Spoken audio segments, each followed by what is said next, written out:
This morning on BRN, sports betting has families diverting household savings to gambling. Joining me now to discuss this, Scott Baker is an associate professor of finance at the Kellogg School of Management. Scott, so great to see you. Thanks for joining us this morning. My pleasure. And we're going to be talking about sports betting. This is the second consecutive week we're talking about this from a different angle. Professor Baker, based on the study that you and your colleagues have done, it seems like many Americans are taking money, household money, and putting it towards betting when maybe it should go to other areas of their budget. Yeah, so we found that this increase in sports betting after legalization was pretty sharp, and that this has kind of redirected some dollars away from other elements of the budget. And I think there were some thoughts that maybe some of this the dollars going to sports betting were just coming from other aspects of like the entertainment say portion of the household budget, reducing going to movies, or instead of going to a game you might bet on a game instead. But kind of what we found was actually that there were some components of the budget like the entertainment spending that actually increased alongside the dollars flowing out to sports gambling. And so, these two forces, the increase in spending on gambling and also the ancillary spending, increase in spending on kind of food and restaurants and entertainment spending, cable spending, really put more pressure on some other aspects of households' budgets. And one that we specifically looked at was kind of investment in more traditional equities. So if you're thinking about kind of one allocation of risky investment in equities versus another in kind of sports gambling, it's really drawing from some of the more long-term, maybe retirement savings or other sorts of investments, and putting that money into not only sports gambling, but also maybe going out to the bars to watch the games that you're gambling on. Yeah, I wonder, Professor, if I know there are disclosures, and I think there are regulators working with the different private sector betting platforms to kind of educate people. But I wonder if there's an educational element to this. We talk often on this network and elsewhere about financial literacy, and I wonder if that dovetails into this conversation. Like, hey, you've got credit card debt, or hey, you can go to the movies, but the movies are guaranteed. You winning on sports betting, maybe not. Yeah, so I think there's a couple things in that. I mean, one is that we show some reallocation of household budgets, in response to the legalization of sports betting. But it's not to say that this should necessarily be banned or changed. We're trying to provide some information, to policymakers and to households about what the downstream impacts are. But if households are going into their sports betting with kind of a fully rational view of their likelihood of winning and losing, and it's just really fun for them, as it is for many people, maybe it's okay that they're reducing some of their other savings to pay for a new, very enjoyable activity that's now legal.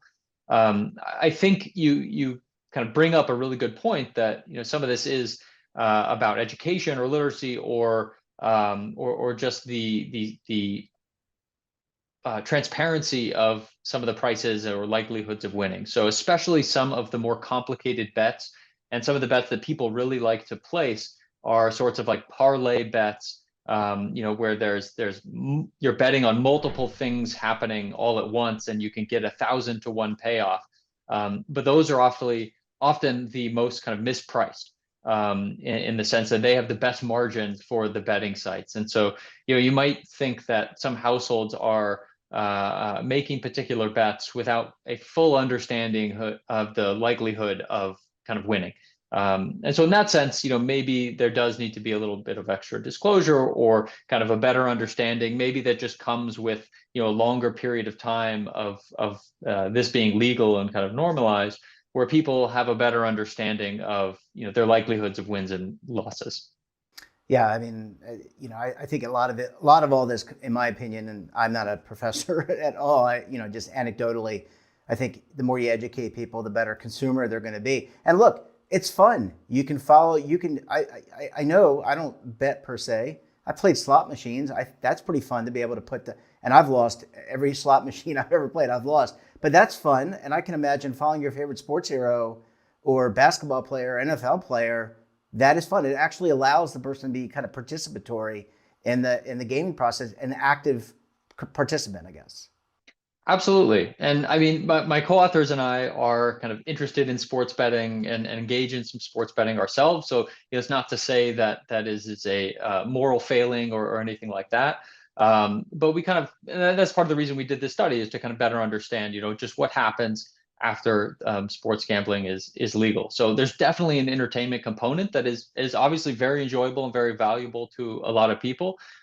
We partly just wanted to provide some information for policymakers to say, look, there are a lot of states and the federal government who try to, through the tax code or just through public service announcements or through education, try to get people to, save more for kind of their longer term future, save more, participate more in stock markets. And this kind of legalization is maybe counteracting some of those messages to some extent. It might still be worth it to have this legal, but there is this tension between those things.